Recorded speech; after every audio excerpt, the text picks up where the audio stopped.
आज के इस वीडियो में मैं आपको बताऊंगा कि रूस और भारत व्यापार में क्यों अड़ंगा डालता है अमेरिका, और तेल के खेल में आंकड़ों से खुली पोल, और क्या है ये पूरा मैटर। और आज आपको पहले ये चीज़ समझने को मिल जाएगी कि जब भी रशियन ऑयल को भारत खरीद रहा है, इससे अमेरिका को क्यों चिढ़ है और अमेरिका को क्यों इससे दिक्कत है। अमेरिका तो तेल बेचता है नहीं, तो उसको क्या ऐसी दिक्कत हो सकती है। अमेरिका तेल को पैदा तो करता नहीं है, तो अब उसको क्या दिक्कत हो सकती है, क्योंकि रशिया का तो जो मेन उसकी जो इनकम का सोर्स है वो तो ऑयल और गैस है। अमेरिका का तो ये है नहीं, तो उसको दिक्कत किस बात की है, और भारत से क्यों वो कह रहा है कि आप तेल मत खरीदिए। आज इस टॉपिक के बारे में ए टू जेड सारी इन्फॉर्मेशन मैं आपके साथ शेयर करूंगा। सबसे पहले मैं आपको ये चीज़ बताना चाहता हूँ, ये आर्टिकल जो मैं इस न्यूज़ के रिलेटेड है वो आज तक से है। भारत एशिया की तीसरी सबसे बड़ी इकोनॉमी है, और रशिया लंबे समय से भारत का प्रमुख शेयरिंग मतलब पार्टनर रहा है। यूक्रेन के साथ लड़ाई के बाद रूस को कड़े आर्थिक प्रतिबंधों का सामना करना पड़ रहा है, और इस बीच रशिया ने भारत को सस्ते में तेल खरीदने का ऑफर दिया है। लेकिन अमेरिका को ये बात पसंद नहीं आ रही है। रशिया ने भारत को सस्ते दरों पर तेल खरीदने का ऑफर दिया है। इस ऑफर के बाद अमेरिका ने तीखी प्रतिक्रिया दी है। हालांकि एक नया डाटा सामने आया, इसमें साफ हो गया है कि अमेरिका क्यों रूस के साथ भारत को व्यापार से बार बार अड़ंगा डालता रहा है। न्यूज़ एजेंसी राइट्स के मुताबिक शनिवार को आधिकारिक हवाले से कहा गया कि एक रिपोर्ट में जानकारी दी गई कि अमेरिका से भारत का तेल इंपोर्ट इस साल 11% तक बढ़ जाएगा। तेल भंडार भरने की कोशिश में है भारत। रशिया यूक्रेन वॉर के बीच भारत एनर्जी की सप्लाई सुनिश्चित करने में लगा हुआ है। इसी वजह से युद्ध की वजह से पिछले कुछ दिनों में कच्चे तेल की कीमतों में काफ़ी उबाल देखने को मिला है, और भारत मुख्य रूप से फ्यूल के इंपोर्ट पर निर्भर है। तेल की कीमतों से उछाल की वजह से भारत में महंगाई और बढ़ने की आशंका एकदम पैरेलल है, बराबर वाली चीज़ है, ये बढ़ सकता है। ठीक है, इससे इकोनॉमी की ग्रोथ पर भी असर देखने को मिल सकता है। और आपको मैं आपकी जानकारी के लिए बता दूं, भारत में अभी जो हमारे जितने भी फॉरेक्स रिजर्व रखे हैं वो बहुत अच्छे अभी चल रहे हैं लेवल पे, और साथ ही साथ हमारी इकोनॉमी भी ठीक ठाक अभी हाल पे चल रही है कोरोना के बाद से, और उस इकोनॉमी को बर्बाद होने से बचाया जा सकता है। इसलिए जो महामारी की वजह से पहले से ही स्लो डाउन का सामना कर रही है, अब वो जो ट्रैक पकड़ चुकी है, अब वो ट्रैक से डिसमिस नहीं होनी चाहिए। पश्चिमी देश कर रहे हैं आलोचना। पश्चिमी देश मॉस्को के साथ लंबी अवधि के राजनीतिक और सुरक्षा संबंधित रिश्ते के साथ भारत की आलोचना कर रहे हैं। कुछ देश रशिया के साथ बिजनेस जारी रखने को युद्ध के लिए फंड मुहैया कराने के साधन के तौर पर देख रहे हैं। भारत ने यूक्रेन में हिंसा खत्म करने का आग्रह किया है, लेकिन रूस के खिलाफ स्पष्ट तौर पर कुछ कहने से परहेज किया है। अमेरिका से बढ़ेगा तेल का इंपोर्ट।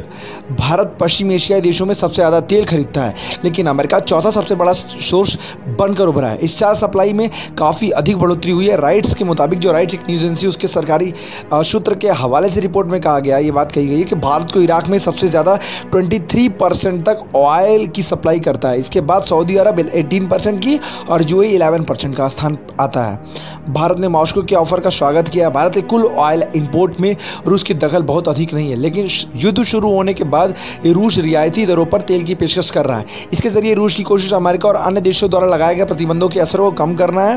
भारत ने रियायती दरों पर तेल की बिक्री को मॉस्को के ऑफर का स्वागत किया, क्योंकि ऑफर इस समय में आया है जब तेल की कीमतों में उछाल देखने को मिल रहा है। इस तरह कहा जा सकता है कि ये बात अमेरिका को अखर रही है। देखिए, ये तो रहा आज तक का आर्टिकल, और ये तो रही आज तक की खुद की ओपिनियन और खुद की उनकी रिसर्च की रिपोर्ट। अब मैं आपको अपना पर्सनल ओपिनियन बताता हूँ, जो मैंने खुद से ये चीज़ ऑब्जर्व की है इन सारी चीज़ों से जो भी मैटर हो रहा है। देखिए, अभी रशिया का ये टेंडेंसी बना हुआ है कि रशिया को अभी बहुत ज़्यादा पावरफुल सैंक्शन का सामना करना पड़ रहा है। रशिया की इकोनॉमी ऑलरेडी मतलब टूट रही धीरे धीरे, और रशिया के इतने सारे शोल्डर वॉर में खुद अपने आप को अप्लाई कर चुके हैं, और बहुत ज़्यादा उनके हताहत भी होने की खबरें हैं। बहुत ज़्यादा हेलीकॉप्टर एविएशन नुकसान भी पहुंच गया, बहुत सारी चीज़ें खर्ची हो रही हैं, बहुत पैसा लग रहा है। एक दिन का युद्ध चल रहा है, आप समझ सकते होंगे 1 घंटे का युद्ध में कितना पैसा लगता होगा, और रशिया इसको 10 दिन से एक्स्ट्रा लेकर गया है। बहुत ज़्यादा इसने रशियन इम्पैक्ट लगाया है पूरी दुनिया में इस चीज़ को लेकर के, पहली चीज़। दूसरी चीज़ ये कि रशिया जो भी सैंक्शन का सामना करना है, अभी रशिया ये सोच रहा है कि हम किसी से उधार ना मांगे।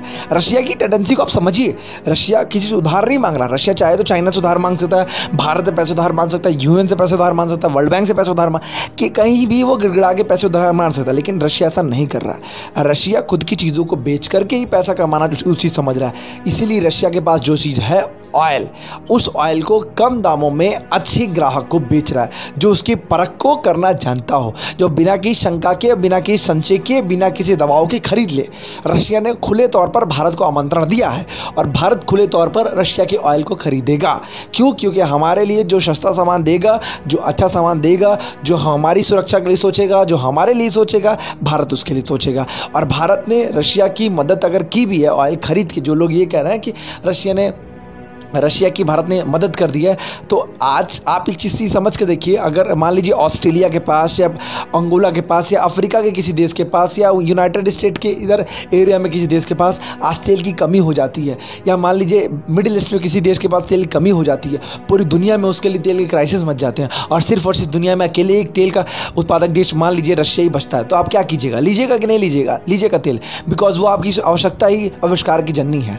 आप ये कहेंगे कि हमें ज़रूरत है इसलिए हम रशिया से ले रहा है, तो उसी तरह भारत को भी आज जरूरत है और भारत भी ले रहा है। और भारत कम दामों में ले रहा है, बात सही है, भारत कम दामों में ले रहा है क्योंकि भारत जानता है हमें कम पैसे में ज़्यादा चीज़ें मिल सकती हैं। कोई भी देश अपने हित के बारे में सोचेगा। अब भारत को मत देखिए, भारत के अलावा किसी भी देश को देखिए। अगर आप किसी देश से देख रहे हैं, अगर आपको ये डील दी जाएगी तो आप ये डील कैसे करते?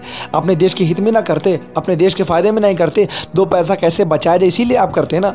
और अपने देश की सुरक्षा को भी तो आप देखते हैं ना, और अपने देश की पार्टनरशिप शेयरिंग को भी तो देखते हैं ना। अपने देश को कैसे कैसे उसकी इकोनॉमी को कैसे और बेहतर किया जाता है, इस चीज़ों पर ध्यान देते हैं ना। यही सारी चीज़ों पे भारत ने भी ध्यान दिया है। और मेरा मानना है जो लोग भारत पे सवाल खड़े कर रहे हैं कि भारत ने गलत किया, वो पहले खुद पे ये चीज़ अप्लाई करके देखें कि अगर उनको खुद के देश का राष्ट्रपति या प्रधानमंत्री बना दिया जाता है और ये डील उनके हाथ में दी जाती है कि आपको करना है, आपको ईरान या इराक या अमेरिका दे रहा है 200 बैरल डॉलर पे और रशिया आपको दे रहा है 60 पे, आप किससे लीजिएगा? ऑफ कोर्स आप 60 वाले से ही लीजिएगा। इस वीडियो पर आपका क्या मानना है हमें कमेंट करके जरूर बताइएगा। Thank you so much for watching. आप सभी से मेरी एक स्पेशल रिक्वेस्ट है, जो लोग चैनल पर पहली बार आए हैं प्लीज़ चैनल को सब्सक्राइब कर दीजिएगा, और वीडियो की अगर नोटिफिकेशन आपको चाहिए तो प्लीज़ बेल आइकन को ज़रूर प्रेस कर दीजिएगा। और इन्फॉर्मेटिव इन्फॉर्मेशंस के लिए इस चैनल के साथ जुड़े रहिएगा और अपने बहुत सारे फ्रेंड्स और कलीग्स के साथ शेयर जरूर कीजिएगा। Thank you so much for watching.